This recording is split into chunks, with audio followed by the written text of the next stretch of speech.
കട്ടപ്പനയിലെ ഋത്വിക് റോഷനിൽ മിന്നുന്ന പ്രകടനമാണ് ധർമ്മജൻ കാഴ്ചവെച്ചിരിക്കുന്നത്. ദാസപ്പൻ എന്ന കഥാപാത്രമായി ധർമ്മജൻ തകർത്ത് അഭിനയിച്ചു. സിനിമയിലെ ധർമ്മജന്റെ പ്രകടനത്തെ പ്രശംസിച്ച് മെഗാസ്റ്റാർ മമ്മൂട്ടി എത്തി.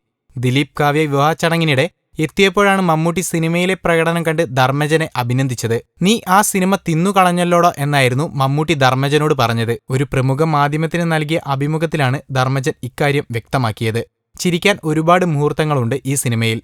ദാസപ്പൻ എന്ന എന്റെ കഥാപാത്രവും വളരെ പോസിറ്റീവാണ്. എനിക്കു ചേരുന്നതായിരുന്നു കഥാപാത്രം. ദാസപ്പനെ ആളുകൾ സ്നേഹിച്ചതും അതുകൊണ്ട് തന്നെയാണ്. ക്ലൈമാക്സിൽ ഒരു സീനിൽ സെന്റിമെന്റുമുണ്ട്. സിദ്ദിഖുക്കയുടെയും സലീമേട്ടന്റെയും അടക്കമുള്ളവരുടെ സാന്നിധ്യത്തിലായിരുന്നു സീൻ. ഞാൻ ഒന്നും നോക്കിയില്ല, കഥാപാത്രത്തെ ഉൾക്കൊണ്ട് ഡയലോഗ് കാച്ചി. ഒറ്റ ടേക്കിൽ ഓക്കെ, എല്ലാവരും അഭിനന്ദിച്ചു. സന്തോഷമായി. ആദ്യമായാണ് ഇത്രയും വികാര തീവ്രതയുള്ള ഒരു കഥാപാത്രത്തെ അവതരിപ്പിക്കുന്നത്. കരയിപ്പിച്ച് കയ്യടി നേടി ധർമ്മജൻ ദാസപ്പന് ഒരുപാട് അഭിനന്ദനം ലഭിച്ചു. ഗോസിപ്പ് ബസാർ.